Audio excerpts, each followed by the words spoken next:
ஆனால் செல்வ பெருந்தகையும் ஈவி கேஸ்ன்னு சொல்ற விஷயம் இருக்குல்ல, ஸ்டாலின் ஆட்சி காமராஜர் ஆட்சி தான், அவர் காமராஜர் ஆட்சி தான் கொடுக்குறாருன்னா காமராஜரை இதை விட கேவலப்படுத்த முடியுமா? அதை செய்ய நீங்க தவறிட்டீங்க இல்லையா? அப்புறம் என்னத்துக்கு இந்த பேச்சு, வெட்டி பேச்சு? என்னைக்கு நீ ஸ்டாலின் காமராஜர் ஆட்சி கொடுக்குறோம் இல்லையா, தயவு செஞ்சு காங்கிரஸ்ல இருந்து 2 பேரும் போய் திமுக சேர்ந்துருக்கு. நீங்க ஒவ்வொன்று வருத்தப்பட்டேன் அங்க சொல்லுங்க உங்க ஆளுங்கள்ட்ட. இப்படி விவசாயிகள் டெல்டாக்காரன்னு சொல்லிட்டு விவசாயிகளுக்கு குண்ட சட்டம் போடுறீங்க, விவசாய நிலத்தை போடுறீங்க, குடிநீர் இல்லை, வாழ்வாதாரம் இல்லை, அதை கஷ்டப்பட்டு அரும்பாடுபட்டு கொடுக்கறத வாங்கி பதப்படுத்த குடோன் கிடையாது, ஒரு தார்பாரி குடும்பம் கிடையாது மூடி வைக்கிறதுக்கு. கலைஞர் சமாதி இப்போ ரெடி பண்ணிக்கல, எவ்வளவு காசு செலவாச்சு? அதுக்கெல்லாம் காசு இருக்கு, இதை செய்யறதுக்கு காசு இல்லை,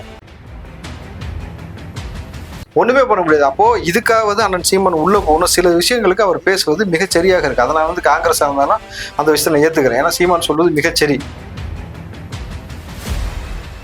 எஃப்ஐஆர் போட்டது முக்கியம் கிடையாது, ஏன் அரெஸ்ட் பண்ணல? நீங்க சவுக்கு சங்கர் அரெஸ்ட் பண்ணிருக்கீங்க, தவறு செஞ்சிருக்காருன்னு சொல்லிட்டு. அதே மாதிரி இவர் பேசியிருக்க வார்த்தை ஒரு பிரதமரை குறித்து பீஸ் ஆக்கிறன்னு சொல்லி பேசியிருக்காரு, ஏன் அரெஸ்ட் பண்ணல? அடிப்படை மக்கள் சோத்துல கை வைக்கிறீங்க, மின்சாரத்துல கை வைக்கிறீங்க, அம்மா உணவத்துல கை வைக்கிறீங்க, இப்படி பண்ணிக்கிட்டு நீங்க ஆட்சி நடத்திட்டு வெக்கமில்லாம காமராஜர் ஆட்சின்றீங்க. குக்கு செய்திகள் நேயர்களுக்கு வணக்கம். இன்றைய சிறப்பு விவாத நிகழ்ச்சியில நம்மோடு இணைந்திருக்கும் சிறப்பு விருந்தினர்கள் காங்கிரஸ் கட்சியை சார்ந்த மரியாதைக்குரிய திரு ராவுத்தர் இப்ராஹிம் அவங்களும், மேலும் தமிழ்நாடு நாயுடு பேரவையின் தலைவரும் திமுகவின் மூத்த உறுப்பினருமான முனைவர் காமாட்சி ஐயா இருக்காங்க. இருவருக்கும் வணக்கம். ஐயா வணக்கம். ஐயா வணக்கம். திரு ராவுத்தர் இப்ராஹிம் சார், தமிழ்நாட்டில் நாங்கள் காமராஜர் ஆட்சி அமைப்போம், கூட்டணி கட்சிகளுக்கு இதனால மனக்கசப்பு ஏற்பட்டால் அது மக்களே தீர்மானிப்பார்கள், 2026 வரைக்கும் நாங்க இந்த கூட்டணியில தொடருவோமா அப்படின்னு சொல்லி மக்கள் தீர்மானிப்பாங்க. நாங்க காமராஜர் ஆட்சியை கொண்டு வருவோம், பதவி சுகத்தை மட்டும் அனுபவிக்க கூடாது அப்படின்லாம் சொல்லி செல்வ பிறந்தை அவர்கள் சில ஸ்டேட்மெண்ட் விட்டாரு. இது கூட்டணி மத்தியில சில சலசலப்புல ஏற்பட்டுச்சு. மேலும் ஈவி மூத்த முன்னோடி, காங்கிரஸ் மூத்த முன்னோடி, அவர் என்ன சொன்னாரு, இது காமராஜரோட ஆட்சி தான், நல்ல ஆட்சி தான் கொடுக்குறாரு, இது சொல்றதுல எனக்கு ஒன்னும் தயக்கம் இல்லை அப்படின்ற சொல்லுங்க. அது மேலும் செல்வ பிறந்தையே ஆமோதிக்க விதமா, ஆமாம் இது சிறப்பான ஆட்சி தான், இது காமராஜர் ஆட்சின்னு சொல்லி அவரே சொல்லி இருக்கிறாரு. எப்படி பாருங்க சார், ஒவ்வொரு காங்கிரஸ்காரனுடைய எண்ண ஓட்டம் காமராஜருடைய வழி பார்த்து அவருடைய அரசியல் வாழ்க்கை, அவருடைய தனிப்பட்ட வாழ்க்கை ரெண்டையுமே நீங்க பிரிச்சே பார்க்க முடியாது. கிட்டத்தட்ட நீங்க காமராஜர் மரணம் அடைஞ்ச பொழுது வெறும் 160 ரூபா கையில இருந்திருக்கு அவர்கிட்ட, சரிங்களா? இவர்கள் போல பல ஆயிரம் கோடி சொத்து சேர்க்கல. அம்மாவுக்கு இப்போ தண்ணி குழாய் போட்டு கொடுத்ததே கழட்ட சொன்ன ஒரு மாபெரும் தலைவர். பிள்ளைகளை படிப்பதற்கு எது தடையா இருக்கு? உணவு தானே தடையா இருக்கு, உணவை நான் கொடுக்குறேன் படிக்கவான்னு சொல்லி இப்படி ஒரு தலைவன் வாழ முடியுமானா வாழ்ந்து காட்டிருக்காரு. ஸோ அந்த ஆட்சியை கொடுக்கணும் அப்படின்றதுக்காக தான் காங்கிரஸ் எப்பயுமே முயற்சி செய்யும்.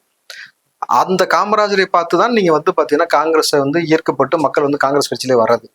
இன்றைக்கு எல்லா நபர்களும் சொல்லக்கூடியது, எல்லா கட்சியும் காமராஜரை போல் ஒரு ஆட்சி தருவோம்னு சொல்றாங்கன்னா அது பெருமைக்குரியது. ஆனால் செல்வ பெருந்தகையும் ஈவி கேஸ்ன்னு சொல்ற விஷயம் இருக்குல்ல, ஸ்டாலின் ஆட்சி காமராஜர் ஆட்சி தான், அவர் காமராஜர் ஆட்சி தான் கொடுக்குறாருன்னா காமராஜரை இதை விட கேவலப்படுத்த முடியுமா?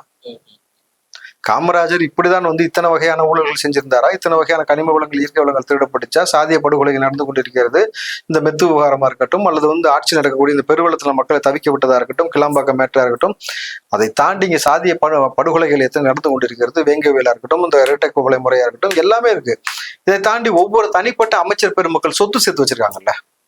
ஒரு வரி மட்டுமே 1650 கோடி வரி ஏய்ப்பு செஞ்சிருக்காரு ஜெகத் ரட்சகன். அவருக்கு மீண்டும் நீங்க வாய்ப்பு கொடுக்குறீங்கன்னா இது காமராஜர் ஆட்சியா? பலாயிரம் அதுவும் இல்லாம மக்களை பிரித்தாழ்வதற்கூடிய விஷயத்த செய்யறாங்கல்ல. அமைச்சர் பெருமக்கள் பேசுறது எஸ்சி, ஓசி, அம்மாக்கு 1000, பொண்ணுக்கு 1000, நாய்கறி மேட்ரு, கோமுத்ரா மேட்ரு, இந்த மாதிரிலாம் பேசுறாங்கல்ல. அப்போ இதெல்லாம் செய்யக்கூடிய இந்த திமுக ஆட்சியை செல்வ பெருந்தகை ஆமா இது காமராஜர் ஆட்சி தான் அப்படின்னு சொல்லும் பொழுது, சரி காமராஜர் ஆட்சி உங்களுக்கு கிடைச்சிருச்சுல, பேசாம காங்கிரஸ் விட்டு விலகிட்டு பேசாம போய் திமுக போய் சேர்ந்துருங்க. இதுக்கு நல்ல காங்கிரஸுக்காரன் நம்மளுடைய காமராஜரை நேசிக்கக்கூடிய நபர் தலைவராக இருந்து வழி நடத்திட்டோம். நீங்க போயிருங்கன்ற அது சசிகாந்த் இருக்காருல்ல, இல்ல மற்ற நபர்கள் இருக்காங்கல்ல, அவர்கள் பார்க்கட்டும். நீங்க என்னைக்கு காமராஜரை இவ்வளவு அசிங்கப்படுத்திட்டீங்களோ இதுக்கு மேல உங்களுக்கு கட்சியில என்ன வேலை? நீங்க அன்னைக்கே சொன்னாங்க RS பாரதிக்கும் செல்வ பிறந்தைக்கும் பெரிய வித்தியாசம் கிடையாது, இவர் திமுகவின் அடிமை. அதை உறுதி செய்யற வகையில இன்னைக்கு அவர் பேசியிருக்கிறது உள்ளபடி எல்லா காங்கிரஸ்காரனுக்கும் வருத்தம். குறுக்கீட்டுல மன்னிக்கணும். காங்கிரஸ், அதாவது காமராசர் ஐயாவுடைய அந்த நினைவிடம் கூட குறிப்பிட்டிருந்தாரு. ரொம்ப மோசமான நிலைமையில இருக்கு, தண்ணி குடிக்க தண்ணீர் கூட இல்ல, அவ்வளவு கேவலமா இருக்கு, நான் வந்து பொதுப்பணித்துறை அதிகாரிகள் மீது நான் வந்து புகார் கொடுப்பேன் அப்படின்லாம் கூட சொல்லியிருந்தாரு. இந்த கேள்வியே நான் திமுகவுடைய பிரமுகரா இருக்கக்கூடிய ஐயாவிடம் கூட நான் இந்த கேள்வியை முன் வச்சேன். அப்ப ஐயா சொன்னாரு, அதெல்லாம் வாஸ்தவம் தான்ப்பா, காங்கிரஸ் கட்சியில இத்தனை கோடி சொத்து இல்லையா, சத்தியமூர்த்தி பவன் இல்லையா, அவங்க செஞ்சிருக்கணும்லப்பா அப்படின்ற ஒரு கேள்வி. நியாயமான விஷயம். அதை நான் ஐயா சொல்றதை நான் ஏத்துக்கிறேன். ஏன்னா ஐயாவுடைய அரசியல் அனுபவம், அவர் பயணப்பட்ட நபர்கள் எல்லாரும் வந்து இன்றைக்கு ஐயாவை குறித்து பல நபர்களுக்கு தெரியாது. எத்தனை மிகப்பெரிய ஆளுமைகளோடு அவர் பயணப்பட்டிருக்கார். நீங்க மூப்பனாரா இருக்கட்டும், இருக்கக்கூடிய முக்கிய தேசிய தலைவராக இருக்கட்டும், அதாவது தேசிய தலைவர்னா பிரதமர் வரைக்கும் அந்த மாதிரி நபர்கள் கூட மிக நெருக்கமாக இருந்த நபர்கள், பல நபர்கள் அன்றைக்கே ஐயா வீட்டு வாசல் வந்து நின்றுருக்காங்க பொழுது அவருடைய அனுபவம், அவருடைய சொல்லுக்கு நம்ம என்ன சொல்றது, மறுத்து பேசுவதற்கு இல்லை, முக்கியத்துவம் கொடுக்குறோம். அதே மாதிரி நீங்க விஷயம், ஐயாவும் முன்னாள் காங்கிரஸ் காரியகர்த்தா, அந்த விஷயத்துல நான் எடுத்தோன்னே அதனால நான் ஐயாவுக்கு வணக்கம் வச்சேன். எதுக்குன்னா அந்த ஆளுமை, அந்த மரியாதை, இந்த வயதுக்குரிய மரியாதையை கண்ணியத்தை எல்லா நபரும் கொடுக்கணும். அதை தவிர்க்க முடியாது. ஏன்னா இன்றைக்கு வந்து நீங்க வந்து கருணாநிதிக்கே எவ்வளவு முக்கியத்துவம் கொடுக்குறீங்க, புரியுதுங்களா? அப்படி இருக்கும்போது ஐயாவுக்கு எவ்வளவு முக்கியத்துவம் கொடுக்கணும் ஒரு விஷயம் இருக்குல்ல, அதே திமுக காரன் போல உணரணும். எந்த இடத்துல எவ்வளவு முக்கியத்துவம் கொடுக்கணும், எவ்வளவு பெரிய ஆளுமைன்ட்டு. இப்போ ஐயா சொன்னது போல காங்கிரஸ்ல ஏகப்பட்ட சொத்து இருக்கு, நீ பராமரிச்சிருக்கலாம்ல. காமராஜர் எடுத்து நீங்க பராமரிச்சிருக்கலாம். நீங்க பராமரிக்கிறத பார்த்து அந்த காணொலிகளை எடுத்து ஒளிபரப்பும் போது தன்னால அரசாங்கம் உள்ள வந்து வேலை செய்யும். அதை செய்ய நீங்க தவறிட்டீங்க இல்லையா? அப்புறம் என்னத்துக்கு இந்த பேச்சு, வெட்டி பேச்சு? என்னைக்கு நீ ஸ்டாலின் காமராஜர் ஆட்சி கொடுக்கறீங்களோ தயவு செஞ்சு காங்கிரஸ்ல இருந்து 2 பேரும் போய் திமுக சேர்ந்துருக்கு. திரு காமாட்சி சார், நீங்க எப்படி பாக்குறீங்க? டிவிகே சுலபம்னு ஒரு பக்கம் சொன்னாலும் அந்த மாநில கட்சியினுடைய தலைவரே வந்து ஸ்டாலின் அவர்களோட ஆட்சி வந்து காமராஜர் ஆட்சி தான், இது சொல்றதுக்கு எனக்கு தயக்கம் இல்லை அப்படின்னு சொல்லும் பொழுது, திரு மூர்த்தி அவர்கள், இப்ப ஏர்போர்ட் மூர்த்தி அவர்கள் ஒரு வார்த்தை சொன்னாரு, இப்ப இருக்கிறது வந்து காங்கிரஸ் வந்து இந்திரா காங்கிரஸ் இல்லைங்க, இது திமுக காங்கிரஸ் அப்படின்னு சொன்னாரு. ராவுத்தர் இப்ராஹிம் சார் அதான் சொல்றாரு, கட்சியை கழிச்சு திமுகல போய் சேர்ந்திருக்கின்றாரு. அப்போ திமுக காங்கிரஸ் தான் செயல்படுதா? இல்ல, அப்படி இல்ல. அதாவது காமராஜருடைய ஆட்சியை வந்து ஸ்டாலின் பண்ணிட்டு இருக்காரா அப்படின்னா 100க்கு 100 உண்மைதான். அதாவது அவருடைய ஆட்சியை பண்ணிட்டு இருக்காரு, அவ்வளவுதான். அவரு என்னென்ன திட்டங்கள்லாம் தீட்டினாரோ அந்த திட்டங்கள் இருக்கு. அன்றைக்கு வந்து நாடு சுதந்திரம் அடைஞ்சு அப்பதான் நம்ம வந்து குடியரசு நாடாகி அதுக்கப்புறம் நின்ற ஒரு 2 தேர்தலில் வந்து 65, 67 வள்ளியும் தான் அவருடைய ஆட்சி, காங்கிரஸ் ஆட்சி இருந்தது. இவர் 65 வள்ளியும் தான் இவர் இருந்தார், 64 வள்ளியும் தான் இவர் முதலமைச்சராக இருந்தார் காமராஜர். ஒரு 2 பீரியட் இருந்தார். அப்போ வந்து மக்கள் ஜனத்தொகையை வந்து தமிழ்நாட்டில் ரொம்ப ரொம்ப கம்மி, வெறும் 3.5 கோடி நம்ம தான் மக்கள் தொகை. ஸோ அந்த மக்கள் தொகைக்கு தகுந்த மாதிரி அன்றைக்கு பட்ஜெட்டும் ரொம்ப கம்மியான பட்ஜெட்டு, அமைச்சர்களும் 9 அமைச்சர்கள் தான் இருந்தாங்க, சரிங்களா? அன்றைக்கெல்லாம் கூட முதலமைச்சர்கிட்ட வந்து உள்துறை வந்து இருந்ததில்லை. அன்றைக்கு உள்துறை அமைச்சர் யாருன்னு கேட்டிங்கன்னா கக்கன் தான் உள்துறை அமைச்சராக இருந்தார். ஸோ ஏன்னா அன்றைக்கு இருந்த சூழ்நிலை அப்படி, ஏன்னா மக்கள் வந்து அப்பதான் விடுதலையாகி நாடு டெவலப்மெண்ட் பண்ணிக்கிட்டு இருக்க ஒரு சூழ்நிலை. ஆமா, அதாவது ஒரு திருமண வீட்டுல 200 பேருக்கு மேல சாப்பாடு கூட போடக்கூடாது, தடையெல்லாம் பயங்கரமா 61, 62ல மிகப்பெரிய எலிக்கறிய சாப்பிட சொன்னாங்க. 67 தேர்தல்ல திமுக கிட்ட தோத்து போனதுக்கு அதுவும் ஒரு காரணம். குஜரால்னு சொல்லிட்டு நந்தா குஜரால்னு ஒருத்தர் இருந்தாரு, அவர் என்ன பண்ணாரு, எலிக்கறி சாப்பிடுறதுல தப்பு இல்லைன்னு சொல்லிட்டாரு. அப்போ வந்து எங்க கட்சியை சேர்ந்தவங்க எல்லாம் என்ன பண்ணாங்க, எலிய கையில போட்டு வாய் திறந்துக்கிட்டு வாய்க்குள்ள விடுற மாதிரி எல்லாம் படங்கள்லாம் போட்டு அதெல்லாம் பண்ணாங்க. சோ அப்பல ஒரு சூழ்நிலை, ஆமா, அது அந்த சூழ்நிலையில சொன்னாங்க, பண்ணாங்க. அன்றைக்கு காமராஜர் பண்ணாருன்னா அன்றைக்கு அவர்னால அவ்வளவுதான் பண்ண முடியும் மக்களுடைய இதுக்கு. ஆனா இவர் சொல்ற மாதிரி அன்றைக்கு வந்து இந்த லஞ்ச லாவண்யங்கள் இல்லாத ஒரு ஆட்சியா இருந்துச்சு, அதை நான் ஏத்துக்கிறேன். இன்றைய நடக்கக்கூடிய இந்த ஆட்சியில இன்றைக்கு அதிகாரிகள் பண்ணக்கூடிய இந்த ஊழல் அன்றைக்கு இல்ல. எல்லா அதிகாரியும் முதலமைச்சரை கண்டா அதிகாரியோட ரொம்ப சுருக்குறீங்க போலயே. அது அரசியல்வாதிகளுடைய நாலேஜ் இல்லாம அதிகாரிகள் சுருட்ட முடியும், அதெல்லாம் முடியும். அதாவது அரசியல்வாதி நாலேஜ் இல்லாம அதிகாரி சுருட்ட முடியும், அதிகாரி நாலேஜ் இல்லாம அரசியல்வாதி சுருட்ட முடியும். இப்போ ஒண்ணு வேண்டாம், இன்னைக்கு கூட ஒருத்தர் போட்டிருக்காரு ஒரு இதுல, நான் பட்டா வாங்க போனேயா, அதுக்கு 5000 கேட்கறான், 3000 கேட்கறான், 2000 கேட்கறான். நான் எங்கயா ஒரு காணொலி வந்திருக்கேன்.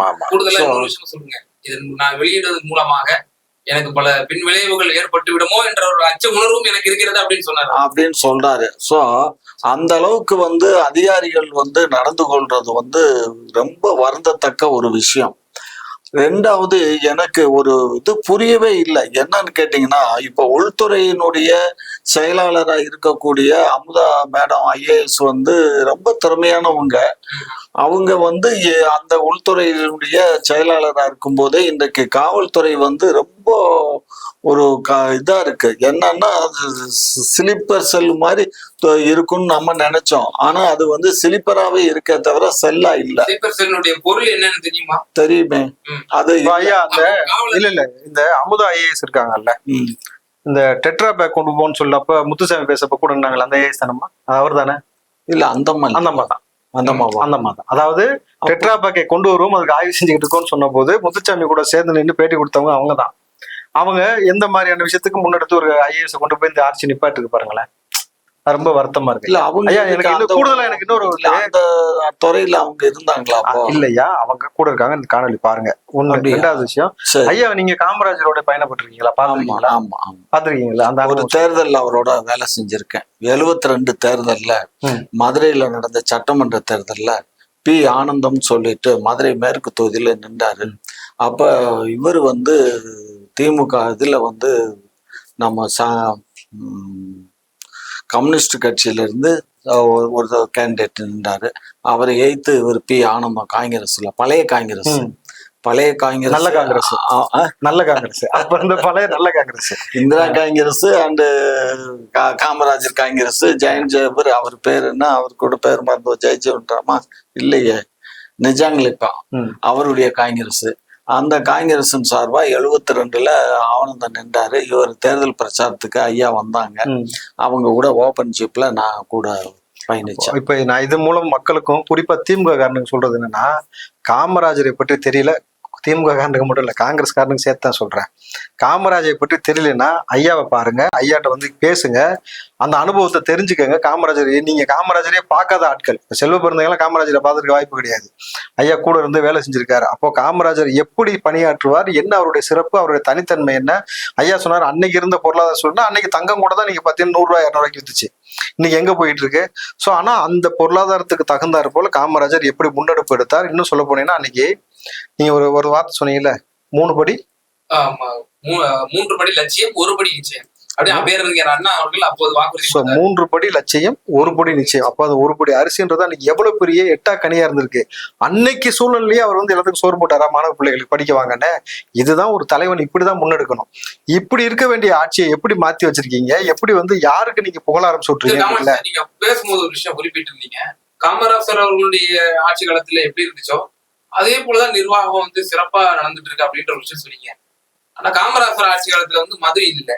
நம்ம ஆட்சிக்கு வந்து அறிஞர் அண்ணா அவர்கள் 1.5 ஆண்டுகள் இருந்த போது கூட மது கிடையாது. கலைஞர் அவர்கள் ஆட்சி வந்த பிறகுதான் மதுவை வந்து கொண்டு வர்றாரு தமிழ்நாட்டுல. மது மட்டுமா கொண்டு வந்தாரு? இல்ல குறிப்பிட்ட நான் இந்த விஷயத்த மேற்கோள் காட்டி நான் கேட்கிறேன். மது கொண்டுட்டு வந்து அதை வந்து 2 ஆண்டு காலத்திலேயே அதை நாங்க மூடிட்டீங்க. மது கடையை மூடியாச்சு. இது என்ன சாராயமும் கல்லு கடையும் தான் திறந்தோம். மதுன்னா கல்லு கடை சாராய கடை. அந்த கல்லு கடை சாராய கடையை மூடிட்டோம். மூடினதுக்கு அப்புறம் என்ன ஆச்சுன்னா, மறுபடியும் புரட்சி தலைவர் எம்ஜிஆருடைய ஆட்சி வந்துச்சு. அவர் ஆட்சி காலத்துல கிருஷ்ணகிரி, தர்மபுரி மாவட்டங்கள்ல கல்யாண வீடுகள்ல, கேத வீடுகள்ல கொத்தா 200 பேர் 300 பேர்னு கள்ளச்சாராயம் ஆகி செத்தாங்க. அதாவது இப்ப இந்த ஆட்சியில கள்ளச்சாராயம் குடி செத்தாங்களா அந்த மாதிரி? இது வந்து வெறும் 10 பேர் தானே, 21 பேர் தானே. அங்க வந்து அப்படி இல்லை, கொத்தா 100கணக்கான பேர் செத்தாங்க. 21 பேர்னா பரவாயில்ல. அதை வச்சு கம்பேர் பண்ணி பார்த்தா ஓகே. அந்த காலத்துல எப்போ எம்ஜிஆர் ஆட்சி காலத்துல அப்ப எம்ஜிஆர் தான் என்ன பண்ணாரு, அப்ப எல்லாத்தையும் கூப்பிட்டு கலந்து பேசி முடிவு எடுக்கும் போது, இதனால இவ்வளவு பேர் சாவு ஏற்படுது, அதனால நம்ம சாராய கடையை திறந்துருவோம் அப்படின்னு சொல்லிட்டு சாராய கடை, அப்ப கல்லு கடை திறக்கல, வெறும் சாராய கடை மொத்தம் திறந்தாங்க. நானே ஒரு கடை எடுத்து ஆமையா சாராய கடை சாராய கடையை திறந்தாங்க எம்ஜிஆர் பீரியட்ல. சாராய ஃபேக்டரியே திமுக காரன் திறந்துக்கிட்டான் இப்ப. இல்ல ஆமா. இருங்கத்தா. அப்போ வந்து சாராய கடைய வந்து எம்ஜிஆர் திறந்தாங்க, அது ரன்னிங்ல இருந்துகிட்டு இருந்துச்சு. அதுக்கப்புறம் சாராய கடையை அவர் மூடினாரு. எம்ஜிஆரும் சாராய கடையை மூடி என்ன பண்ணாரு, வித் லைசன்ஸோட மது குடிக்கலாம். அந்த மதுவுக்கு வந்து தாசில்தார் பெர்மிட் வாங்கினா கூட்டுறவு சொசைட்டிகள்ல பெர்மிட்டை காமிச்சு 1 மாசத்துக்கோ அல்லது தேவையானது மதுக்களை வாங்கிக்கிடலாம் மொத்தமா அப்படின்னு சொல்லி 1 மாசத்துக்குரிய மது அது இத்தனை யூனிட்னு கணக்கு இருக்கு, அதை வாங்கி அந்த இதுபடி யூஸ் பண்ணிக்கலாம் அப்படின்னு சொல்லி கோட்டா கொடுத்தாங்க. அது யூஸ் பண்ணிட்டு இருந்தாங்க. அதுக்கப்புறம் எம்ஜிஆர் ஆட்சி போயிடுச்சு. அதுக்கப்புறம் ஜெயலலிதா அம்மா வந்தாங்க. அவங்க வந்த உடனே மறுபடியும் இது போட்டி போட்டு இந்த கடைகள்லாம் வந்து ஏலம் கேட்கறத பார்த்தாங்க. 1 கோடி 2 கோடிக்கு கேட்டான். கொஞ்சம் இருட்டடிப்பு செஞ்சிட்டீங்கன்னு நினைக்கிறேன். 89ல நம்மளோட ஆட்சி அதுதான்ப்பா. அது 2 வருஷத்துல கலைக்கப்பட்டுச்சு. அது 2 வருஷத்துல கலைக்கப்பட்டப்ப நாங்க வந்து சாராய கடையை விட்டுட்டோம்ல. நாங்க 89 99 சாராயம் வைக்கவே இல்ல சாராய கடை. இது பொதுமக்கள் பாக்குறாங்க. சாராய கடை அப்ப எங்க இருந்துச்சு? 2 வருஷம் கிடையாது, மது கிடையாதுன்றீங்க. 89 99 சாராய கடை தான் எம்ஜிஆர் மூடிட்டார்ல. லூசா நீ? எம்ஜிஆர் 91ல நீங்க சாராயம் விக்கலன்றீங்களா? எப்ப? நம்ம கலைஞரோட ஆட்சி காலத்துல. எப்ப? இந்த ஆட்சியில ஆண்டுகளுக்கு பிறகு கலைஞர் அவர்கள் மீண்டும் முதல்வர். அது கண்டினியூ ஆச்சு இல்ல? அது கண்டினியூ ஆச்சு. அது கண்டினியூ ஆச்சு. இங்க பாரு, கண்டினியூ ஆச்சு. அப்ப என்ன பண்ணாங்க, அந்த மதுவை வந்து என்ன பண்ணிட்டாங்க, மறுபடியும் என்ன பண்ணிட்டாங்க, இந்த அம்மா ஏலங்கள்லாம் கொடுத்து தனியாரு கொடுக்க வேண்டாம், இது அரசாங்கமே நடத்தலாம்னு டாஸ்மாக்ங்கிறத ஆரம்பிச்சு ஜெயலலிதா அம்மா வந்து டாஸ்மாக் ஆரம்பிச்சுட்டாங்க. அவங்க ஆட்சி காலத்துல டாஸ்மாக் 2001லயே ஆரம்பிச்சாச்சு. 2001ல இருந்து அது டாஸ்மாகா மாறி இப்ப இவ்வளவு நாள் நடந்துட்டு இருக்கு. இதுக்கப்புறம் வந்து இப்ப எல்லாம் எங்களை தான் கழுவி ஊத்துறீங்களே தவிர, அந்த அம்மா இருக்கும்போது இவரு சொல்றாரு, நம்மளுடைய இவரு இப்ராஹிம் சார் சொன்னாரு, நாங்க தான் வந்து சாராய கடை ஃபேக்டரி திறந்தா வச்சோன்னு. அன்றைக்கு திறந்தது யாரு திறந்தா? ஐயா நான் சொன்னது திமுக இப்ப இருக்கக்கூடிய கரண்ட்ல இருக்க திமுகவுடைய முக்கியமான எம்பி முதல் கொண்டு சாராய ஃபேக்டரி சொந்தமா வச்சிருக்காங்க சார். அது எப்ப சார்? இப்பதானே சார். மாணவ ஜெயலலிதா அம்மா ஆட்சியில இருக்கும்போது யார் சார் கடை யூனிட் ஜெயலலிதா அம்மாவே திறந்தாங்களா இல்லையா? இப்பவும் அவர் வச்சிருக்கிறது சத்து பானமோ குளிர்பானமோ இல்லையா, இப்போ சாராய கடை தான் வச்சிருக்காப்ல. நான் சொல்றத கொஞ்சம் கேளுங்க ஐயா. ஜெயலலிதா அம்மா டாஸ்மாக் ஆரம்பிக்கிறதுக்கு முன்னாடியே இங்க வந்து சீமச்சாராயம் தயார் நான் ஒத்துக்கிறேன். இப்ப ஜெயலலிதா அம்மா அது வந்து அரசாங்கத்துக்கு கொண்டு வந்து டாஸ்மார்க்கா மாத்திட்டாங்க. மாத்தினது மட்டும் இல்ல, அவங்க சொந்தமா ஃபேக்டரி ஆரம்பிச்சாங்க. யாரு இந்த அம்மாவை இதுல யாரு நம்ம சசிகலா மேடம் இருக்காங்கல்ல, அவங்க குடும்பத்தாருடைய இதுல பினாமில போட்டு மிடாஸ்ன்னு ஒரு கம்பெனி ஆரம்பிச்சு அதுதான் சப்ளை. ஒன்லி 1 கம்பெனி மிடாஸ் மட்டும் தான் இங்க சப்ளைல இருந்துச்சு. அதுக்கு போட்டியா தான் இப்ப திமுக கம்பெனி ஆரம்பிச்சிருக்காங்க. சரி, எனக்கு இதுல ஒரு சந்தேகம். இப்ப திமுக காரங்க ஃபேக்டரி ஆரம்பிச்சிருக்காங்கல்ல, சாராய ஃபேக்டரி, இதெல்லாம் எதுக்கு? அவங்களா குடிச்சுக்கிறதுக்கா இல்ல மக்கள் கொடுத்து விக்கிறதுக்கா? இல்ல மக்களுக்கு இல்ல, அவங்க வந்து கடை இவங்களுக்கு வியாபாரம் பண்றாங்க. யாரு கேக்குறாங்களோ அவங்களுக்கு கொடுக்குறாங்க. ஆடு மாடு குடிக்குது. ஆடு மாடு குடிச்சாலும் சரி, மனுஷன் குடிச்சாலும் சரி. மனுஷன் குடிக்கதான் வச்சிருக்கீங்க சார். இங்க மட்டும் இல்ல சார், அது இந்தியா பூரா சப்ளை ஆகும் சார். சப்ளை ஆகுது இந்தியா பூரா. இல்ல இது தம்பி இருக்கு. அப்ப இந்தியா முழுக்க வந்து எல்லா மக்களுடைய தாலி ஏக்கிறதுக்கு இங்க இருந்து வேலை செஞ்சீங்க. பட் தமிழ்நாடு லெவல்ல இருந்து இப்ப இந்தியா லெவல்ல போய் மற்ற இடங்கள்ல இப்ப மும்பைல நிறைய இருக்குங்க. மும்பைல நிறைய ஃபேக்டரிஸ் இருக்கு. எங்க எல்லாம் வந்து இது அதாவது சுகர் ஃபேக்டரி இருக்கோ அங்க எல்லாம் மொலாஸ் உற்பத்தி ஆகும். அந்த மொலாஸ்ல இருந்து தான் சாராயம் வடிப்பாங்க. அந்த சாராயத்துல இருந்து தான் வந்து இந்த மற்ற இந்த பிராந்தி சீம சாராயம். அப்ப நம்ம ஊர்ல கரும்பு இருக்கா இல்லையா? நம்ம ஊர்ல கரும்பு இருக்கு, அதனாலதான் இங்க ஃபேக்டரி போட்டிருக்காங்க. அப்படியே கரும்பு குஜராத்ல இருந்து வெள்ளம் வாங்கிட்டு வந்தீங்க, உங்களுக்கு இங்க இருந்து வெள்ளம் வாங்கி மக்கள் கொடுக்காம. அதாவது இங்க வந்து என்னன்னு கேட்டீங்கன்னா எல்லாமே சாராய கம்பெனி வாங்கி. இல்ல வெள்ளம்னா இங்க இருக்கவங்க வந்து எல்லாமே வந்து சுகர் மில்லுக்கு கான்ட்ராக்ட் போட்டு சுகருக்கு அனுப்பிச்சிடறான். எல்லாம் சுகர் மில்லுக்கு போயிடுது. அதனால வெள்ளம் இல்ல. ஆமா, இங்க வெள்ளம் தயார் பண்றது குறைஞ்சிருச்சு. இங்க யாருமே ஆளை போட்டு பாருங்க, இங்க யாராவது ஆளை போட்டு முன்னையெல்லாம் ஆளை போட்டு கொப்பரை மாதிரி பெருசு பெருசா வச்சு. அதைத்தான் சொன்னேன், இருக்கக்கூடிய விவசாயிகளுக்கு இலவசமா கொடுத்த மின்சாரத்தை புடுங்குறீங்க. இப்ப மக்கள் கொடுத்த மின்சாரத்தை புடுங்க அவன் எப்படி அவன் தொழில் நடத்துவான்? இங்க பாருங்க, தொழில் நடத்த முடியாம தண்ணி வாங்கி தர மாட்டீங்க. என்ன சார் நீங்க திமுக ஆட்சியில தண்ணியும் வாங்கி கொடுக்க மாட்டீங்க, மின்சாரமும் கொடுக்க மாட்டீங்க. அப்புறம் குஜராத்ல போய் வெள்ளம் வாங்கிட்டு வரீங்க, வேட்டி சட்டையும் இங்க கைத்தறி நெசவாள்கிட்ட வாங்க மாட்டீங்க, அதையும் குஜராத்ல இருந்து வாங்கிட்டு வரீங்க. அப்புறம் எப்படி அவன் பொழப்பான்? அந்த வழி விட்டு போகதான் செய்வான். 10 விவசாயம் மீது குண்ட சட்டை வேற. அப்ப வாழ்வானா சாவானா சொல்லுங்க, அப்புறம் எப்படி உங்களுக்கு வெள்ளம் கிடைக்கும்? அதாவது நீங்க என்னன்னா எங்க அரசு மீது பழி போடணுங்கிறதுக்காகவே இங்க வந்து உட்கார்ந்து பேசிட்டு இது இருக்கு. பழி இல்லையா? பழி இல்ல, உண்மை மக்களுக்கு தெரியும். வழியா அதாவது காமாட்சி சார் அவைலபிள் எங்க இருக்கோ டெண்டர் கேக்குறாங்க. இது அரசு இரியா ஒரு ஏரியா நிமிஷம் ஏரியா பாருங்க. ஏரியா இது அரசு வந்து வெள்ள கொள்முதல் பண்றதுக்கு டெண்டர் போடுறாங்க. ம். எங்க வந்து ரேட்டு சீப்பா இருக்கோ அதைத்தான் அவங்க கொள்முதல் பண்ண முடியுமே தவிர இது தமிழ்நாட்டுல இருக்கிறது ஒரு குறிப்பிட்ட ஒரு மாநிலத்துக்கு மட்டும் டெண்டர் கோர முடியாது. இது உலக அளவுல, ஏன்னா அமௌண்ட் ஜாஸ்தி, அதனால உலக அளவு டெண்டர். அப்படிதான் டெண்டர் அப்ப இங்க இருக்க விவசாயம் பத்தி உங்களுக்கு கவலை அது கிடையாது. அப்படி எல்லாம் பண்ண முடியாது. அது அரசு. சரி ஐயா, இப்ப எனக்கு ஒரே ஒரு சந்தேகம். இப்ப மழை வேற பெஞ்சுக்கிட்டு இருக்குல்ல, ஆமா மழை காலம் இருக்கு. இந்த மழையில முட்டையில மை பட்டு உள்ள போய் கருப்பாயிருதான். இப்ப கீதா ஜீவனை தான் முன்னாடி படுத்திருக்காங்களா முட்டை கலர் மாறாம இருக்க? இங்க பாருங்க, இதெல்லாம் வந்து ஒரு கேலிக்கூத்தான விஷயம். அந்த அம்மா வந்து ஏதோ தவறுதலா ஒரு வார்த்தையை சொல்லிட்டாங்கிறதுக்காக அதையே புடிச்சுக்கிட்டு எத்தனை வருஷமா, அது சொல்லி இப்ப கிட்டத்தட்ட 1.5 வருஷம் ஆகி போச்சு, அதையே புடிச்சுக்கிட்டு தொங்கிட்டு இருக்கீங்களே. ஏங்க அவங்களை பிடிச்சி தொங்கணும் எங்களுக்கு அவசியம் இல்லையா? இப்பயாவது முட்டைக்கு நினையாம தான் தார்பாய் இருப்பாய் போட்டீங்களா? நாங்க ஒண்ணும் முட்டைக்கு தார்பாய் இல்ல இல்ல இல்ல, அதுக்கு ஒரு விஷயம் இருக்கு தம்பி, அதுதான் வர. அதாவது முட்டைக்கு தார்பாய் போடல, முட்டைக்கு போடாட்டி பரவாயில்ல, விவசாயம் அரும்பாடுபட்டு கொடுத்தாங்க நெல்லு தானியம், அதை மறுபடியும் நினைய போட்டு வச்சிருக்கீங்க. அதுக்காக தார்பாய் போடணும்ல? அரசாங்கத்துக்கு அந்த அறிவும் அந்த பொருள் பாருங்க. ஒரு விஷயம், ஐயா தஞ்சாவூர்ல மட்டும் 5000 மூட்டை நினைச்சிருக்கீங்க, நாசமா போச்சு. ஒண்ணுமே பண்ண முடியாது. ஒரு விஷயம் புரிஞ்சுக்கோங்க, அரசாங்கம் இப்ப என்ன ஏற்கனவே போன முறையே வந்து அவங்க என்ன டிக்ளேர் பண்ணிருக்காங்கன்னா, ஒவ்வொரு விவசாயிக்கும் ஒவ்வொரு தேதி கொடுத்துருக்கு. இந்த தேதியில தான் நீங்க நெல்லை வந்து இங்க சென்டருக்கு கொண்டுட்டு வரணும் அப்படின்னு சொல்லியிருக்கு. அந்த சென்டர்ல வந்து இவங்க முன்னக்கூட்டி கொண்டுட்டு வந்து குமிச்சு வைக்கிற வேலையெல்லாம் இருக்கக்கூடாது. ஏன்னா நாங்க வந்து கொள்முதல் பண்றதுக்கு எங்களுக்கு வாகனம் சௌரியத்துக்கு தான் பண்ணுவோம், சௌரியத்துக்கு இல்ல, ஒரு நிறைய, ஏன்னா பல சென்டர் இருக்கு. ஒரு சென்டர் ஒரு 100 பேரை 200 பேரை கொண்டு போய் நிப்பாட்டி அதை பண்ண முடியாது. ஏன்னா அதுக்காகத்தான் அவங்க அதை போட்டு அந்த ரூல் இருக்கு.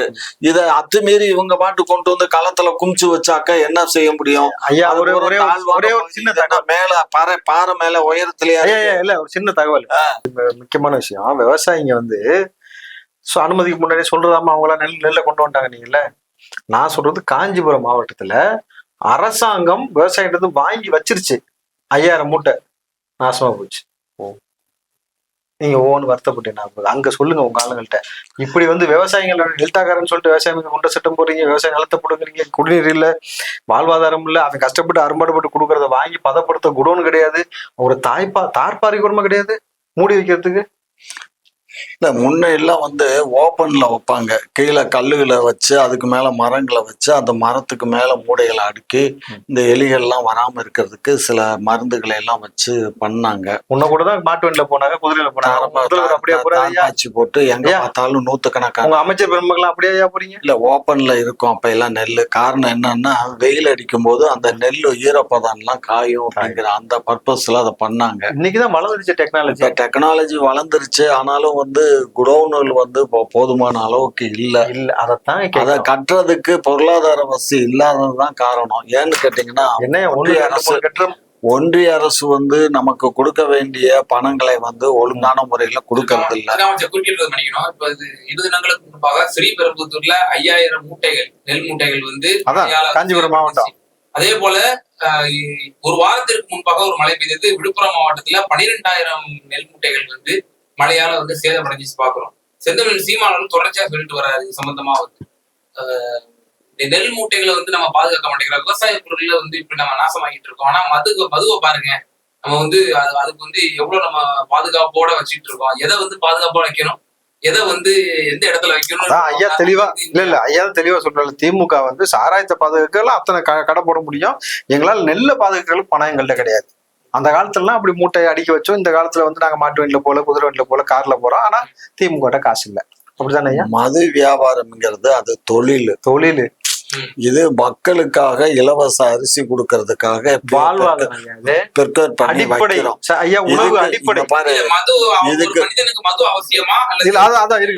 அது வந்து மழையில நனைஞ்சா அது ஒண்ணும் கெட்டு போயிடாது. வந்து இப்போ நீங்க விவசாயி இல்ல, நீங்க ஸ்டாலின் கவர்மெண்ட் எந்த மதுக்காக குடோன் கட்டி போட்டிருக்கு சொல்லுங்க? மதுக்கு இங்க குடவுன் இருக்கா சொல்லுங்க, இருக்காது. என்னன்னு கேட்டீங்கன்னா சென்டர் இருக்கும். உடனே அன்னைக்கு வந்து இன்டர்ன் போடுவாங்க, அங்க இருந்து லாரிகள்ல வரும். லாரிகள்ல வந்ததை அவங்க அந்த கடைகளுக்கு அந்த லாரிகள்ல ஏற்றி திருப்பி அனுப்பிச்சுடுவாங்களே தவிர ஸ்டாக் வைக்கிற அளவுக்கு பெரிய குடவுன் எல்லாம் இல்லை. ஸ்டாக் வைக்கிற அளவுக்கு நீங்க மக்களை விட்டு வைக்கல. சரியா? அவங்க வந்து ஃபேக்டரியில வேணா வச்சிருப்பானே தவிர நம்ம வந்து இங்க குடவுன் கட்டி நம்ம ஸ்டாக் எல்லாம் வச்சுக்கிடலாம். அதனால இதுக்கு நெல்லு மூடை வந்து 12,000 நெல்லு மூடை 5,000 நெல்லு மூடை அடுக்கிறதுனா எவ்வளவு பெரிய யூனிட் வேணும், எத்தனை ஸ்கொயர் ஃபீட்ல வேணுங்கிறது தெரியுமா? குறைஞ்சபட்சம் 10 லட்சம் ஸ்கொயர் ஃபீட் இருந்தா தான் இந்த மூடைகளை எல்லாம் அங்க அடுக்க முடியும். அப்போ இல்ல எனக்கு ஒரு சின்ன கேள்வி, அந்த கலைஞர் சமாதி போன ரெடி பண்ணீங்களா, அதுக்கு எவ்வளவு காசு செலவாச்சு? அதுக்கெல்லாம் காசு இருக்கு, இதை செய்யறதுக்கு காசு இல்ல? ஆமா, 110 கோடிக்கு கட்டினாங்க. அதுக்கப்புறம் அதை உடைச்சு திரும்ப ரிப்பேர் பார்த்தாங்க. அப்ப எல்லாம் போய் கேக்குறது, இப்ப வந்து கேக்குறீங்க. இப்பதான் நினைஞ்சு போச்சு. அப்ப எல்லாம் நினையாம இருந்துச்சு. ஏன் அதுல முளைச்சு ஒவ்வொரு ஆட்சி காலத்துல முளைச்சு போனதெல்லாம் களத்துல இருந்து தூக்கி காட்டுனதெல்லாம் அவங்க செஞ்சதான் நீங்களும் செய்வீங்க. அப்ப திருந்த மாட்டீங்க. பாருங்க, நாங்க திருந்துறோம் திருந்தலைங்கிறத விடுங்க. எல்லா ஆட்சி காலத்திலயும் எல்லாமே நடக்கும். சிம்பிள்யா, உங்க கலைஞருக்கு இப்ப அந்த மாதிரி இப்ப சமாதி பயங்கர பிரம்மாண்டமா ரெடி பண்ணீங்க, அது காசு இருக்கு. உதயநிதி கொண்டு போய் 41 கோடி ரோட்ல போட்டாரு ஃபார்முலா, அதுக்கு காசு இருக்கு. குடோனு காசு இல்லாட்டி எப்படி? நாங்க செலவு பண்ண பணத்தை பாருங்க, அவங்க செலவு பண்ண பணத்தை பாருங்க. நாங்க பண்ணது குறைவா, அவங்க பண்ணது குறைவா? எனக்கு அதெல்லாம் வேண்டாம். நெல்லு மூட்டையை பாதுகாத்துங்க. அதுக்கு தேவையான நடவடிக்கை எங்களுடைய முதலமைச்சர் எடுப்பார். ராவுத்தர் சார், இப்ப நீங்க இந்த சமயத்துல எப்படி பாக்குறீங்க? செந்தமிழ் சீமான் தான் தொடர்ச்சியா வந்து பேசிட்டு வர்றாரு. இந்த விவசாய பொருளா இருக்கட்டும், விளை நிலங்களா இருக்கட்டும், இதெல்லாம் வந்து இந்த விவசாயம் சார்ந்த பிரச்சனைகள்லாம் அவர் தான் வந்து இதுக்காகவா வட்டி, இதுக்கு இந்த பிரச்சனையை சரி செய்வாவது அண்ணன் சீமான் அண்ணன் ஜெயிக்க வச்சு பச்சை முட்டையை கொடுத்து அனுப்பிச்சு வைக்கணும். சொன்னாப்புல சட்டமன்றத்துக்கு போங்க. ஏன்னா இவர்களுடைய அட்ராசிட்டின்றது கொஞ்சம் நெஞ்சம் இல்லை. அடிப்படை உணவுல முதற்கொண்டு கை வைக்கிறீங்க. அம்மா உணவகத்தை குறைச்சிட்டீங்க, அம்மா உணவத்தை பராமரிக்கல. ஏழைகள் சாப்பிடுறது, இங்க ஏழைகள் சாப்பிடக்கூடிய அந்த நெல்லை முளைக்க போடுறீங்க. அது நினைஞ்சு போச்சுன்னா ஒண்ணும் இல்லைன்னு சாதாரணமா சொல்றாரு. அதை வச்சு என்ன பண்ண முடியாது? அதுக்கு மேல ஒண்ணுமே பண்ண முடியாது. அப்போ இதுக்காக அண்ணன் சீமான் உள்ள போகணும். சில விஷயங்களுக்கு அவர் பேசுவது மிகச்சரியாக இருக்கு. அதனால வந்து காங்கிரஸ் இருந்தாலும் அந்த விஷயத்த நான் ஏத்துக்கிறேன். ஏன்னா சீமான் சொல்றது மிகச்சரி. இப்போ இந்த 200 யூனிட் மின்சாரத்துல கை வச்சாங்க பாத்தீங்களா, 100 யூனிட் மின்சாரம் ஃப்ரீயா கொடுக்குறாங்கன்னு சொல்லிட்டு. அது வந்து இப்போ முன்னதாக அமைச்சர் செந்தில் பாலாஜி அவர்கள் அந்த இலாக்கா வைத்திருந்த பொழுது ஒரு ஆதார் கார்டு எல்லாம் இணைக்க சொல்லியிருந்தாங்க. இப்போ ஒரு வீடுக்கு பல கனெக்ஷன்ஸ் இருக்கும், பல மீட்டர்கள் இருக்கும். இப்போ எல்லாத்துக்கும் இப்போ ஒரு ஆதாருக்கு தான் கொடுக்குற மாதிரி அப்படின்னா, ஒரு வீட்டுக்கு ஒரு யூனிட், ஒரு மீட்டருக்கு மட்டும் தான் நாங்க 100 யூனிட் கழிப்போம் அப்படின்ற ஒரு இது வந்துடும். அப்ப மற்ற குடித்தனவாதிகளுக்கு வந்து கிடைக்காது. அப்ப இதுல இருந்து உங்களுக்கு ரொம்ப தெளிவா ஒரு விஷயம் புரிஞ்சுங்க. பணம் படைத்தவன் பக்கம் திமுக நிக்குது, பாமரன் பக்கம் அதிமுக நிக்குது. அப்போ எல்லா மக்களும் நெருக்கடின்றாங்க. என்ன 1.5 லட்சம் கோடி வந்து மின்துறையிலேயே வந்து கடன் இருக்கு அப்படின்னு சொல்லி சொல்றாங்க. சரி, துப்புலாதால் கையில அந்த துறையை கொடுத்தா அப்படித்தான் இருக்கும். ஐயாட்ட இந்த கேள்வி முன் வச்சேன். 10 ஆண்டுகள்ல வந்து எடப்பாடியார் வந்து மொத்தமா வந்து நாசம் பண்ணிட்டாரு பொருளாதாரத்தை. அதனாலதான் வந்து நாங்க வந்து ரெக்கவர் பண்ணிட்டு இருக்கோம் அப்படின்றாருல. எங்க 30,000 கோடின்ற மாதிரியா அந்த ரெக்கவரியா? இல்ல ஸ்பெயினுக்கு போனது, ஸ்பெயினுக்கு போயிட்டு முதலீடு கொண்டு வந்தாரு முதலமைச்சர். அந்த எங்க அந்த காட்டு சொல்லுங்க, 6,000 கோடி எங்க வச்சு? துபாய்க்கு போயிட்டு வந்தாரு, அந்த காசு எங்க போச்சு? நான் என்ன சொல்றேன், இந்த ஒரு விஷயத்த நீங்க புரிஞ்சுக்கணும். மக்கள் பாமரன் பயன்படுத்தக்கூடிய மின்சாரத்துல கை வச்சிட்டீங்கல்ல. இப்ப இவங்க சொல்றது எப்படி? வீட்டு ஓனர் இருக்கான்ல, அவனுக்கு 100 யூனிட் இலவசம், வாடகைக்கு வராம பாருங்க காசு இல்லாம, அவனுக்கு கஷ்டம். புரியுதா உங்களுக்கு? சொந்த வீடு வச்சிருக்கவனுக்கு ஃப்ரீயா, வாடகைக்கு வரவனுக்கு இல்ல. அவன் தானே கஷ்டப்படுறது தான் 100 யூனிட் ஃப்ரீயா போகணும். அப்போ இந்த அடிப்படை புரிதல் இல்லாம முட்டாள்தனமாக சில விஷயங்களை நீங்க முடிவெடுப்பீங்கன்னாக்கா மக்களை பத்தி கவலைப்படா இது எப்படி ஏற்புடையது? எல்லாரும் பயன்படணும்னு சொல்லி இதை கொண்டு வந்தாங்க. இந்த அம்மா மினி கிளினிக், அம்மா உணவகம், இந்த மாதிரி ஆடு மாடு கொடுக்கறதா இருக்கட்டும், அம்மா உணவகம் திறந்ததா இருக்கட்டும், இதெல்லாம் வந்து தாலிக்கு தங்க திட்டம் கொடுத்தா இருக்கட்டும், நீங்க லேப்டாப் கொடுத்தா இருக்கட்டும். நான் என்ன மனசாட்சியம் இல்லாம பேசுறீங்க? சொல்லுங்க. ஒருத்தன் வீடை கட்டுவான், 10 வீடை கட்டுவான், 10 வீட 9 வீட வாடகைக்கு விட்டு ஒரு வீட்டுல குடியிருப்பான். அப்ப 9 கனெக்ஷன் வாங்கியிருப்பான். அந்த 9 கனெக்ஷனுக்குமே கழிக்க முடியுமா? இவன் ஒரு கனெக்ஷனுக்கு தான் கழிக்க முடியும். என்ன பேசுறீங்க? சும்மா தெளிவா சொல்றேன். 10 வீடு வச்சிருக்கான் பாத்தீங்களா, அவன் 10 வீட்லயும் போய் குடி நடத்த மாட்டான், குடியிருக்க மாட்டான். அவன் வாடகைக்கு விட்டுட்டான். அவன் வாடகை குறைச்சு பேசணும், வாடகை குறைச்சு பேசணும். எனக்கு இலவச மின்சாரம் கிடையாது, நான் இலவச மின்சாரம் அதிகமா நான் பே பண்ணணும். நீ யூஸ் பண்ற கரண்ட் நீ தான்டா கட்டணும் ஹவுஸ் ஓனர் சொல்லுவாரு. உங்க வீட்டுக்கு நான் வாடகை, அதுக்கு யாரும் என்ன பண்ண முடியும்? உங்க வீட்டுக்கு வாடகை வரேன், எனக்கு மின்சாரத்தை நீங்க கட்டுவீங்களா? எது மின்சாரத்தை கட்டும், வாடகை குறைச்சு கொடுன்னு கேட்கலாம். எப்படி கொடுப்பீங்க பாருங்க நீங்க. இல்ல எப்படி சொல்றீங்க ஐயா, இனிமே வந்து வீடு வாடகை தேடுபவர்கள் மின்சாரம் 100 யூனிட்டுக்கான மின்சாரத்தை அவர்கள் ஹவுஸ் ஓனர்கள் வந்து கட்டிவிட வேண்டும் அப்படின்னு ஒரு சட்டத்தை ஏற்றிடலாமா? கழிச்சாங்க. நீட்டுக்கே இன்ன வரைக்கும் ஃபீஸுக்கு இதுதான் ஸ்ட்ரக்சர் சொல்றது துப்பு கிடையாது. அதுக்கே துப்பு கிடையாது. நீங்க எல்லாம் வந்து விரண்டவாதம் பேசுறீங்க. விரண்டவாதம் நடைமுறை இது சாத்தியமோ அதைத்தான் இந்த அரசு செய்ய முடியும். அடிப்படை மக்களுடைய வயிற்றுல கை வைக்கிறது, சோத்துல கை வைக்கிறது, சோத்துலயும் கை வைக்கல. அம்மா உணவு பலிமா என்ன சொல்றது எனக்கு புரிஞ்சிருச்சு, மக்களுக்கு புரியும். ஆனா என்ன சொல்ல வர, அடிப்படை மக்கள் சோத்துல கை வைக்கிறீங்க, மின்சாரத்துல கை வைக்கிறீங்க, அம்மா உணவத்துல கை வைக்கிறீங்க, இப்படி பண்ணிக்கிட்டு நீங்க ஆட்சி நடத்திட்டு வெக்கம் இல்லாம காமராஜர் ஆட்சின்றீங்க. எங்கால ஏன் கவலைப்படுத்துறீங்க? சரி திரு ராவுத்தர் சார், இப்ப இன்றைய தினம் 21ஆம் தேதி முன்னாள் பிரதமர் ராஜீவ் காந்தி அவர்களுடைய அந்த நினைவு தினம். இது சம்பந்தமா சில அறிக்கைகள்லாம் கூட விட்டு இருந்தாங்க காங்கிரஸ் கட்சி சார்பாக. அதனால வந்து விரிவான ஒரு அறிக்கை அது படிச்சிருந்தேன். எப்படி பாக்குறீங்க இந்த இப்போ ஒரு இது எடுக்கப்படுமா, ஒரு ஓத்து எடுக்கப்படுமா? ஏன்னா தொடர்ச்சியா வந்து சொல்லிட்டு இருக்காங்க, நாங்க காங்கிரஸ் ஆட்சி வந்து இங்க அமைக்கப்படும் தமிழ்நாட்டுல, காமராஜர் ஆட்சி கொண்டு வருவோன்றாங்க. இந்த சமயத்துல ஒரு உறுதிமொழி ஏற்கப்படும் நீங்க நினைக்கலாம்? அதாவது ராஜீவ்காந்தி அவர்கள் மாபெரும் தலைவன். இன்னைக்கு நம்ம மொபைல் வச்சிருக்கிறோம், அந்த டெக்னாலஜி எல்லாம் இவ்வளவு சீக்கிரமா நம்ம கைக்கு வந்ததுக்கு அவர் எடுத்த முன்னெடுப்பு தான் முக்கிய காரணம். அவர் எப்பேற்பட்ட தலைவன்னா, நீங்க வந்து அந்த ஸ்ரீபெரும்புத்தூர் போறதுக்கு முன்னாடி இங்க வந்து நேருவோட சிலைக்கு மாலை போடுறாரு. பூந்தமல்லிக்கு போகும் பொழுது அங்க ஒரு கூட்டம் ஏற்பாடு பண்ணுது. அங்க இந்திரா காந்தி சிலையை பார்த்து மாலை போட்டுட்டு அந்த மக்களை சந்திக்கிற இடத்துல எம்ஜிஆருடைய ரசிகர் அதிமுக கார் வந்து எம்ஜிஆருடைய புகைப்படத்தை ராஜீவ்காந்தி கொடுக்குறாரு. மனமகிழ்ச்சியோட அதை வாங்கி பத்திரமா வைன்னு சொல்றாரு. சோ எந்த தலைவருடைய புகைப்படமா இருந்தாலும், எந்த கட்சி நபராக இருந்தாலும் அவர்கள் ராஜீவ்காந்தியை நேசிச்சாங்க. அப்படி ஒரு மாபெரும் தலைவரா இருந்தாரு. அந்த நபர் இந்த மண்ணில் கொல்லப்பட்டாரா? இன்றைக்கு வரைக்கும் அதுக்கு தீர்ப்பு கிடைச்சதா? நியாயம் கிடைச்சதா? அதை குறித்துல செல்வ பெருந்தகை பேசியிருக்கணும், அதை குறித்துல அழுத்தம் கொடுத்துருக்கணும். அது குற்றம் சாட்டப்பட்ட நபரா சொல்லப்பட்ட நபரு அவர் வந்து போதிய ஆதாரம் இல்லைன்றீங்க, இல்ல பேட்டரி தான் வாங்கி கொடுத்தாரு, அவருக்கு இதுக்கு சம்பந்தம் இல்லைன்னு சொல்லி விடுதலை பண்ணி அவர் கூட உட்காந்து டீ பார்ட்டி கொடுக்குறாரு. இது வரைக்கும் அந்த சம்பவத்திற்கு என்ன நீதி கிடைச்சது? இல்ல இது 70 விடுதலையில காங்கிரஸோட நிலைப்பாடு என்னன்னு சொல்லணும்ல மக்கள் மத்தியில. அவர்கள் விடுதலை ஆகக்கூடாதுன்றதான காங்கிரஸ் நிலை. ஆமா, காங்கிரஸ் ரொம்ப தெளிவா சொல்லிடுச்சு. அதை தாண்டி முதல்வர் கூப்பிட்டு உட்கார வச்சு டீ பார்ட்டி கொடுத்தாரு. ஆனா இவங்க வெக்கம் இல்லாம அதே செல்வ பிறந்த இன்னைக்கு காமராஜர் ஆட்சி அவர் கொடுக்குறாருன்னு சொல்றாங்க. நம்மளுடைய தலைவரை கொன்று குவித்த நபர்களுடைய அவர் கூட உட்காந்து டீ பார்ட்டி குடிச்சாங்களா இல்லையான்றதை நீங்க சட்டப்பூர்வமா சந்திக்கணும் இல்லையா? சந்தர்ப்பங்கள்ல ராவுத்தர் இப்ராஹிம் அவர்கள் சீமானை புகழ்ந்துள்ளீர்கள். அதே சீமான் அவர்கள் ராஜீவ்காந்தி போட்டுதல் நாங்க தான் அப்படின்னு சொல்லி வெளிப்படையா பேசுறாரு. ஆமா தம்பி, எல்லா அரசியல்வாதியும் எல்லா முறையும் உங்களுக்கு நல்ல ஒரு விஷயம் புரிஞ்சுக்கங்களேன். திமுக அண்ணாவை வைத்து அரசியல் செய்து கொண்டிருக்கிறார்கள், கரெக்டுங்களா? காங்கிரஸ் காமராஜரை வைத்து செய்கிறார்களா? ஆனா இவர்கள் 2 பேரும் எப்படி ஒத்து போயிருக்காங்க? 2 பேரும் ஒரே தலைவர் ஏத்துக்கிட்டாங்களா? தலைவர்கள் வேற. நீங்க இங்க அதுக்காக வந்து எல்லா விஷயத்திலும் எல்லாருமே ஒத்து போன அவசியம் இல்லை. நான் என்ன சொல்றேன், காங்கிரஸ் இதற்காக நீங்க அழுத்தம் கொடுத்துருக்கணும், அதுக்கு ஒரு நீதி கிடைச்சிருக்கணும். திமுக இது வரைக்கும் கூட்டணி கட்சி ராகுல் காந்திக்காக நீங்க ஆதரவா பேசக்கூடிய நபர்கள் இந்த மண்ணில் கொல்லப்பட்டதற்கு இது வரைக்கும் என்ன அதுக்கு ஒரு நீதி வழங்கிட்டீங்க? காங்கிரசினுடைய நிலைப்பாடு அது அந்த படுகொலை செய்தது விடுதலை புலிகள் தான் அப்படின்னு சொல்லி காங்கிரஸ் நிலைப்பாடு. திமுக உட்பட இல்ல, நான் என்ன சொல்ல வரேன்னா, விடுதலை புலிகளா இல்லையான்றதை கண்டறிங்கன்றேன். ஏன்னா நம்ம ஒருத்தர் இன்னார் தான் செய்தார்னு உறுதியா தெரியாம குற்றச்சாட்டு சொல்லக்கூடாது.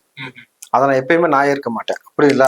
யாரு செஞ்சாரு அதுக்கு ஐயா வெற்றித்தனமா பேசிட்டு உட்கார்ந்து இருக்கீங்க. 10 ஆண்டு காலம் மன்மோகன் சிங் ஆட்சி காலம் காங்கிரஸ் ஆட்சி பண்ணிச்சு. அது யாருடைய இதுல இருந்துச்சு? அது ராஜீவ் காந்தியுடைய கொலை வழக்கு தமிழ்நாடு அரசு டேக் ஓவர் பண்ணல, அது ஒன்றிய அரசு டேக் ஓவர் பண்ணிருச்சு. சோ ஒன்றிய அரசினுடைய கட்டுப்பாட்டுலதான் அந்த வழக்கு நடந்துச்சு. 10 ஆண்டு காலம் மன்மோகன் சிங் சம்பவம் எங்க வேணாலும் நடக்கலாம். நம்ம எஃப்ஐஆர் தான் போட முடியும். தமிழ்நாட்டு காவல்துறை ஒத்துழைப்பு கொடுக்கணும்ல, போதிய ஒத்துழைப்பு கொடுக்கணும். அதெல்லாம் இங்க எல்லாமே கொடுத்து இங்க எஃப்ஐஆர் போட்டு அந்த எஃப்ஐஆர் டிரான்ஸ்பர் பண்ணி கொடுத்தாச்சு. அது விஜயகுமார்னு சொல்லி அவர் அதுக்கு கார்த்திகேயன் விஜயகுமார் தான் அதுக்கு வந்து அந்த அதிகாரிகளை ஒன்றிய அரசு நியமிச்சு அவங்க தான் அதை செந்தில் பாலாஜி தம்பி ஏன் பிடிக்கல தெரியுமா உங்களுக்கு? இந்த பாருங்க, நான் இங்க சொல்லிட்டு இருக்கும்போது செந்தில் பாலாஜி புரிய வைக்கிறேன். செந்தில் பாலாஜி தம்பியை இன்ன வரைக்கும் பிடிக்க முடியலன்னா இங்க இருக்கக்கூடிய அரசாங்கம் செந்தில் பாலாஜியை அரெஸ்ட் பண்ணுவதற்கு போதிய ஒத்துழைப்பு கொடுக்கல. ஒத்துழைப்பு கொடுத்திருந்தா நேரம் தூக்கி இருக்கலாம். இங்க பாருங்க. செந்தில் பாலாஜி அவ்வளவு பெரிய அங்க பாருங்க, இடி வந்து எங்களுக்கு எழுதியிருக்கா என்னன்ட்டு இந்த முதலமைச்சருக்கு இந்த மாதிரி செந்தில் பாலாஜி எங்களுக்கு பிடிச்ச ஹேண்ட் ஓவர் பண்ணுங்கன்னு சொல்லி இருக்கா. அது உங்களுடைய கடமை இல்லையா? அப்படி எல்லாம் இல்ல, கடமை எல்லாம் கிடையாது. அப்ப திருட்டுத்தனம் பண்றவனா நீங்க அதெல்லாம் முறைப்படி லெட்டர் கொடுக்கணும். லெட்டர் கொடுத்து இந்த மாதிரி குற்றவாளிகள் நீங்க எல்லாம் லவ்வர் லெட்டர் கொடுக்குறது எது அரசாங்கம் பண்றீங்க. அரசாங்கம் நீங்க தான் இந்த மாதிரி தவறு செஞ்சவங்கள கண்டுபிடிக்கிறீங்க தவிர அப்படி எல்லாம் பண்ண முடியாது. அவர் மீது காமராஜர் ஆட்சி, எங்களுடைய ஆட்சியில எங்க ஸ்டேஷன்ல அவர் மேல எஃப்ஐஆர் கிடையாது. உங்க ஆட்சியில தான் எத்தனை சிறை மரணம் பாரு, பாத்தீங்களா? சும்மா இரு, சும்மா எல்லா ஆட்சியிலும் பாத்தீங்களா? எங்க ஆட்சியில தான் அது வந்து நீண்ட காலமா இருக்காங்க, பல நோய் உடையவர்கள் இருப்பாங்க. அதெல்லாம் நம்ம வந்து லாக் அவுட் எடுத்துனா நீங்க கேள்வி எழுப்பலாம். 22 லாக் அவுட் மரணங்கள் இல்லன்னு ஏற்பட்டிருக்கு. அப்ப நான் கேட்டிருக்கேன்.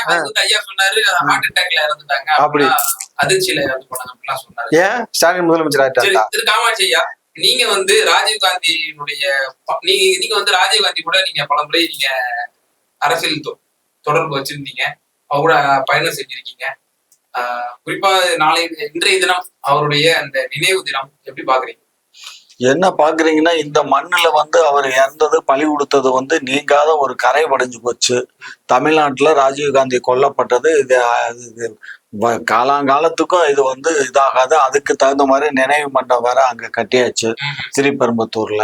ஸோ அதனால இது வந்து மன்னிக்க முடியாத, மறக்க முடியாத ஒரு செயல் இது. ஆகையினால ராஜீவ்காந்தி போன்ற ஒரு நல்ல மனிதர்களை வந்து பலி கொடுத்து தமிழோட கொள்கை பரப்பு செயலர் சாட்டைத்துறை என்ன சொல்றாரு அப்படின்னா, ஒரு மேடை பேச்சுல, அதாவது கலைஞர் அவருடைய பிள்ளைகளுக்கெல்லாம் வந்து எழுத தெரியும், படிக்க தெரியும், பிரபாகரனுடைய பிள்ளைகளுக்கு என்ன தெரியுமா, ஸ்ரீபெரும்புத்தூர்ல இருக்கு அப்படின்ற ஒரு வார்த்தை பேசுறாரு. கண்ண, நான் என்ன சொல்றேன், அதனாலதான் அந்த விடுதலை புலிகளுடைய கட்சியை இந்த அரசு கூட இன்றைக்கு ஒரு 5 ஆண்டுக்கு தடை பண்ணிருக்கு. புரிஞ்சுக்கோங்க, 5 வருஷம் எக்ஸ்டெண்ட் பண்ணிருக்காங்க. ஆகையினால இன்றைக்கு விடுதலை புலிகளை பத்தி வச்சு இன்றைக்கு சீமான் வந்து இதே மாதிரி போயிட்டு அவரும் அவருடைய தம்பிகளும் தும்பிகளும் இந்த மாதிரி எல்லாம் பேசினாங்கன்னா அதெல்லாம் தவிர்க்கலாம். பேசுனாக்க கண்டிப்பா வந்து ஒரு நாள் வந்து ஏதோ ஒரு ஒன்றிய அரசு, இன்றைக்கு இருக்க ஒன்றிய அரசு வேடிக்கை பார்க்குது, நம்ம கூட்டணிக்கு வந்துருவாருன்னு. அடுத்து வரக்கூடிய அரசு அப்படி எல்லாம் பார்க்காது, புடிச்சு தூக்கி உள்ள போட்டுடும். இந்தியா கூட்டணி ஆட்சி அமைத்தால் தேசிய பாதுகாப்பு சட்டத்தின் கீழ் கைது செய்யப்படுவார் சீமான் அவர்கள். இந்திய இறையாண்மைக்கு எதிராக செயல்படுதுன்னு சொல்றீங்களா? இந்திய இறையாண்மைக்கு அவரே சொல்லலையா, நாங்க தான் போட்டு தள்ளணும்னு சொல்றாரு. அதெல்லாம் எவ்வளவு பெரிய வார்த்தை. நீங்க தொடர்ச்சியா எங்க மேல பழி சுமத்துறீங்க. இத்தனை ஆண்டுகளும் வந்து நான் வந்து டிஃபென்ஸ் பண்ணிட்டே இருக்கோம், நீங்களும் எனக்கு போட்டுட்டே இருக்கீங்க, பழி போட்டுட்டே இருக்கீங்க. அந்த பழியினுடைய விரக்தியில தான் நான் வந்து சொல்றேன், ஆமாயா நான் தான் கொடுத்தேன் அப்படின்னு சொல்றாரு. எப்படினாலும் அவரு கன்ஃபஸ் ஸ்டேட்மெண்ட் கொடுத்திருக்காருல்ல. அப்ப அதே மாதிரி தாம்பவன் மரசன் கூட ஒரு ஸ்டேட்மெண்ட் கொடுத்தாரு, மோடி அவர்களை பீஸ் ஆக்கிடுவேன். இது வரைக்கும் ஏன் அவர் கைது? அதே அனிதா ராதாகிருஷ்ணன் அவர்கள் ஒரு அசிங்கமான வார்த்தை சொன்னார் மோடி அவர்கள் பார்த்து, கைது பண்ணல இன்ன வரைக்கும். இவ்வளவுதான். இது காமராஜர் ஆட்சிப்பா. ஏதாவது நீங்க சொன்னது வந்து டெல்லியில எஃப்ஐஆர் போடப்பட்டிருக்கு. எஃப்ஐஆர் போட்டது முக்கியம் கிடையாது, ஏன் அரெஸ்ட் பண்ணல? நீங்க சவுக்கு சங்கர் அரெஸ்ட் பண்ணிருக்கீங்க, தவறு செஞ்சிருக்காருன்னு சொல்லிட்டு. அதே மாதிரி இவர் பேசியிருக்க வார்த்தை ஒரு பிரதமரை குறித்து பீஸ் ஆக்கிடும் சொல்லி பேசியிருக்காரு, ஏன் அரெஸ்ட் பண்ணல? தமிழ்நாடு காவல்துறை ஏன் அரெஸ்ட் பண்ணல? அது ஒன்றிய அரசு பாத்துக்கிறோம். ஏன் தமிழ்நாடு அரசு ஒண்ணுமே செய்யல? இல்ல இப்ப மட்டும் ஒன்றிய அரசு பாத்துக்கோ, மத்ததுக்கெல்லாம் வந்து ஒன்றிய அரசு பத்தி ஒரு பேச மாட்டாரு. இப்ப ஒன்றிய அரசு பார்த்து, ஐயா உங்க ஆட்சியில உங்க கட்சியில கால் தப்பு பண்ணா ஆமா தப்புன்னு சொல்லுங்க. ஜெயலலிதா இருக்கக்கூடிய அந்த திராணி, அந்த கெப்பாசிட்டி உங்களுக்கு ஏன் இல்ல? யார் சொன்னா? அந்த அம்மாவை காட்டிலும் 100 மடங்கு ஆட்சி எங்க ஆட்சி நடந்துகிட்டு இருக்கு.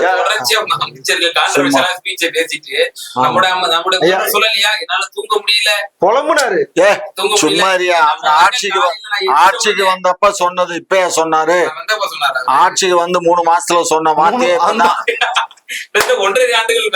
அது சொல்லு. அதெல்லாம் கிடையாது, அதெல்லாம் ஆட்சி. அதுக்கு முன்னாடி தனியா விட்டு சொல்லியிருக்காரு. ஆனா 1.5 வருஷம் ஆகி வெளிப்படையா சொல்லிட்டாரு. அதனால அதெல்லாம் நீங்க பிரச்சனை விடுங்க. இப்ப வந்து மக்களுக்கு என்ன தேவையோ அதான் எங்க அரசு கண்கொத்தி பாம்பா செஞ்சுட்டு இருக்கு. இன்னைக்கு கேரளால அணை கட்டுறாங்களாம், அதை தடுத்து ஒரு ஸ்டேட்மெண்ட் முதல்ல அணை கட்டல கண்ணு, தடுப்பு.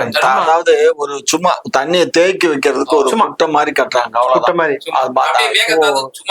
மேகதாது வேற, மேகதாது வந்து டேம் கட்டுறான். இது வந்து தடுப்பணைங்கிறது வந்து ஒரு ஆத்துல வந்து குறுக்க வந்து தண்ணிய கொஞ்சம் தேக்கி வைக்கிறது. அவ்வளவுதான். சும்மா குட்டை மாதிரி. ஆமா, ஆனா அதுக்கெல்லாம் நீங்க எதிர்ப்பு தெரிவிக்க மாட்டீங்க. குட்டை தான் அது. அது அரசாங்கம் பாத்துக்கணும். அது நீங்க ஒண்ணும் முதல்ல கண்ணீர் வடிக்க வேண்டாம். ஐயா அரசாங்கம் தான் பாக்கலன்னு தான் சொல்றேன். உங்களுக்கு புரியுது? அரசாங்கம் பார்க்காம இருக்குமா ஐயா? பாக்கல. TV ல போட்டு எடப்பாடி அதுக்கு கண்டனம் கொடுத்திருக்காரு. ஸ்டாலின் ஒண்ணுமே பேசல. அப்ப அதெல்லாம் இங்க பாரு, எடப்பாடியார் இல்லையா? பயம் இல்ல. பயந்தான்.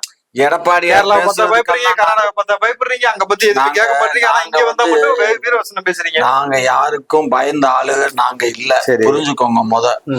நாங்க எல்லாமே சட்டப்படிதான் நாங்க நகர்வு பண்ணுவோமே தவிர சட்டத்துக்கு புறம்பா பாக மாட்டோம்.